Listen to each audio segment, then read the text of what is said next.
Most people are smart. Most people want assistance, right? And they need the information, and you just have to share it with them, and hopefully they'll come on board.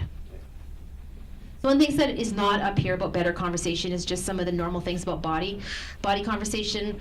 I'm not going to tell you there's a blanket statement that everybody that folds their arms is grumpy or not listening, because I don't think that's fair. I think for you're taller, you probably have a different way to stand to be comfortable, right?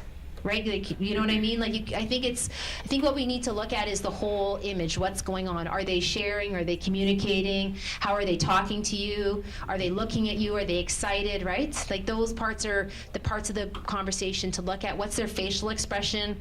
Are there words they're saying I'm happy, but you can tell by their body language that they're not, right? Something to really think about is the fact that many of us are sitting over like this, right? Because we are on our computers, we're on our phones. So when you do meet someone, it's very important just to keep your shoulders back, right, and sit straight. Makes a big, big difference in regards to the confidence that you have. It's a simple task, simple movement that will show that you have more confidence, or people portray you as having more confidence in being bent over. So if you're waiting in a waiting room for a customer and you're on your phone because you're going to give yourself a second to do one more thing, I do suggest putting your phone away for a few seconds before the client comes out. Sit back when that person comes in. It's been proven that their first impression of you is much stronger, and that's kind of where we're going to move to next, right? You're on.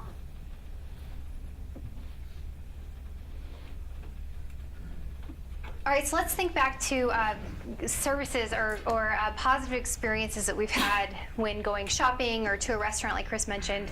He shared a positive experience hours ago. But I want all of us to think back to when we had a first positive impression. When was that, how that was created, what was the variables involved. So think back to that. And I'd like for a couple people to share that. Yes, Nate. I have one not related to our job, but Yes, please. I went into Wegmans. Huh? I like going in there. Said you're a grocery snob. So the very first time that I went in there, I must have been like close to the gym or something like that, and I left my actual debit card or whatever in the car.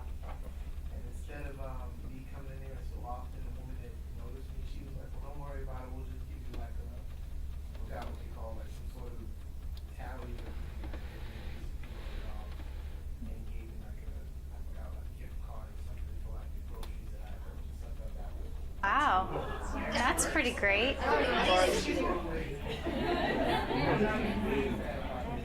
Great. That's a good example. Corey and then Scott. The first good impression I had was actually of my manager, Chuck. Anna, we got to add this to bi-weekly. Okay, he came in with this drive, this passion for his job and commitment and dedication, and I really looked up to, being as, he walked in and was like, okay, I want to get this done, and I kind of fell under his wing, for that. He's like, Oh, that's great. I think Chuck's blushing. I can see it. I can see it from back.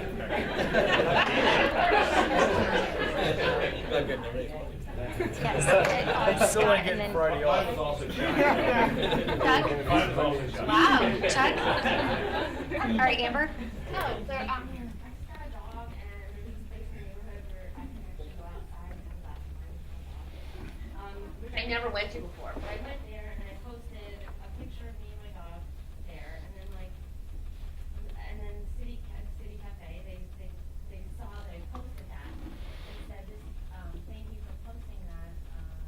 Can we send you a gift? And then we sent Wow, that's great. So that really shows the importance of social media, right? I think that's really great. I just kind of want to put in there really fast. I don't know if we've really kind of talked about this much in detail, but I just want to say 2 seconds. The bi-weekly, you guys, is great, and we should be sharing appreciation stories like Corey had for everybody in the bi-weekly. So please send that to Anna, because that's something that we should all be reading every couple weeks. And if we feel appreciation towards somebody else or towards a situation, we should be sharing that positivity. So, okay, so.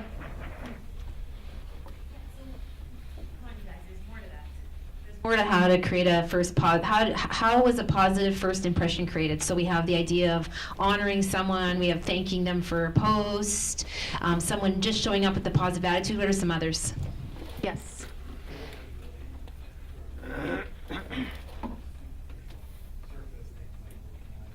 Mhm. Yes.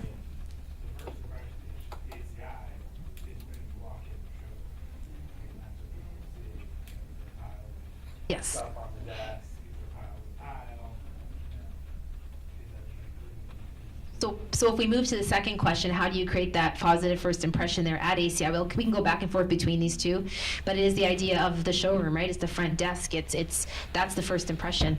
Oh, now I've got all the hands up and put over here from ACI. We'll start here. Do you want to go, Betty? Well, I think it's how many senses can you capture? Okay. Sight, sound, smell, smiles, that's it. Right. So it's our. Sound, smell, and smiles, and you get them every time. Everyone heard that? Those are the senses we need. Good lighting, nice products, right? It's well. Presentation, you yourself, there was a study where they could just, the only thing they did differently in some store chain is to just require all of their people to smile when they're on the phone and smile when someone came in, and their sales went up like 20%. I mean, it's just amazing. Much easier to be around someone that's smiling. They kind of create that atmosphere, right? Makes a huge difference to your team. It cannot be undervalued, the importance of a simple thing, right? And if you're not a big teeth smiler, you don't have to be. You can still have your face kind of move a bit, right? Your cheeks can move. So you don't need to be a big teeth smiler. If that's not you, don't be phony. Nobody's asking you. You won't keep it up. But you can kind of look down and show some excitement or open your eyes or body gestures as well to show that you're interacting with the person that's around, right? Not everyone's a teeth smiler, and that's just the way it is. I have a few more over here. Yes. Because our sales, 50% of our sales are residential, I agree with Kirsty, but the other 50% is commercial. It's mainly made through conversations through over the phone, and one thing that I see people answer the phone is like, hello, architectural ceramics. No, it's like if you're smiling and you're Yeah. standing out from the answer phone, hello, it's under architectural ceramics, how can I help you? Yes. The different impression you can get, and that's one of the things that I miss a lot. It's really important for you to evaluate yourself, right? So if for some reason you just are, some things in your brain is not ready to pick the phone up and you see who it is, you can always wait for it, call it back, or you can pick the phone up and you can have the conversation and then kind of let your brain, you have to learn to switch your brain on and off from one situation to another when you're always around customers, right? That's an important skill set to learn. So when you answer the phone, you just need to pretend that you're happy even if you're not and there's a problem, right? I'm the same way as the person we're in front of. Yes, and if you have a lot on your mind, you sometimes have to trick yourself to say, I need to, and I want to be polite to the person on the phone, even though I have a problem that I'm going to have to address as soon as I'm off the phone, right? Yes. Well, being an outside rep, time is money with the architects and designers. Okay. And, you talk about asking open-ended questions. Only show them what they want to see. And even if you have a new product and it's not something they already told you they're not interested in, don't show it to them. Right, so listen to them for the cues of what they want. And kind of bouncing up. I'm sorry. Go ahead, Arlen. I'm saying just to get in, do what you need to do, let them know you're there to get their job as easy as possible. If they need something to call you, and just make it worth their time that you're taking up if it's not billable.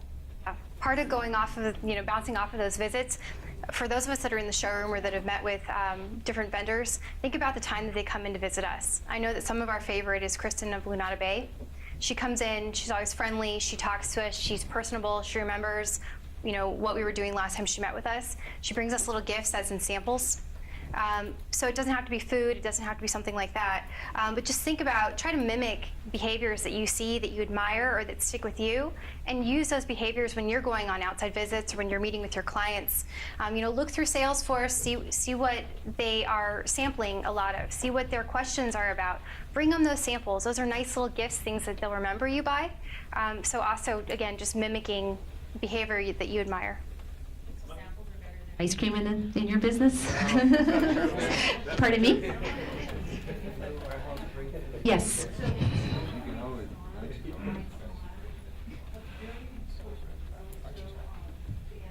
Yes. It cannot be just smiling and you have to show that you're so excited and how you did you really fly. The last minute you have to show that you are just Right, so, That big feeling. right, so the ability to take that, to take their energy, bring it to you, to be excited about their project, and then the next client you go to be excited about their project as well, right? Because they want to work with someone that wants to see their project succeed, right? So we talk about different styles. For some of the styles, it's very difficult for you to do that. For the people that are the promoter, the socializers, to bring people together, it's natural. It doesn't mean that we all can't do that, but for some people, it's much easier than others. So it's important to realize where that person falls in your team when we start talking about first impressions and the type of, just to understand that it's not as easy for everybody. Fair to say? Yeah. It's possible, but not always as easy. Yes. I just wanted to say that also we are a reflection of the company, so we represent the company. So every action that we take is a reflection of the company, and we leaders that keep that. So that would separate us from our competitors, just our customer service. So the customer service that you offer sets you apart. Would you all believe that? You all want to be part of that? Excellent. So one of the things to think about is oh, yes. I just want to share, I think for our industry or our specific company, we have a lot of repeat clients. I specifically do outside sales, and I get one opportunity to make that first impression to the firm as a whole, and whatever that is, hopefully it's really good. You know, I do a great job representing the company, but more often than not, I don't get my first chance to work with someone on a one-on-one basis as an individual until sometime after that. And I think that one of the most important things is that understanding is the first time that person reaches out to you, your performance that first time they reach out to you is going to really set their expectations for you for the future. So it's not uncommon in my experience to fail one time with somebody and never get that second request from them, right? And/or have to really go out of my way to try to prove to them that I am the asset that I promoted myself as. So I think that we just really need to understand that individual first impressions can mean more to people than whatever that you're perceived by a group. So the individual impression that someone takes from you is they're gonna take that idea back to their group and they're gonna convey that. Is that what I am here saying as well? And we have so much of our business is about referrals. And my situation exactly. I mean, when new people are hired, if a designer says, "Oh, you need tile," and they don't mention my name first, very rarely will they do extra digging through any of the resources that we put out there to come to us because they've already been given a referral recommendation, and that's more likely than not to they'll use in the future. Got it. So the first name that they're given, you want to be that first name. So the thing that isn't up here, which is what you've alluded to, is the idea that yes, first impressions are essential. It's also important to realize that we can't take for granted the relationships that we have. So what are some things that you can do to maintain relationships, to maintain communication? And by maintaining communication, increasing accountability, and likely you also have to do the learning, right? Those are the three kind of civility concepts that we've been looking at today. So how do you maintain a relationship with someone? So they've been working with you, they've been working with ACI for 5-7 years. What are things that you can do to maintain that relationship? Yes. Appreciate them. And how do you show that or do that?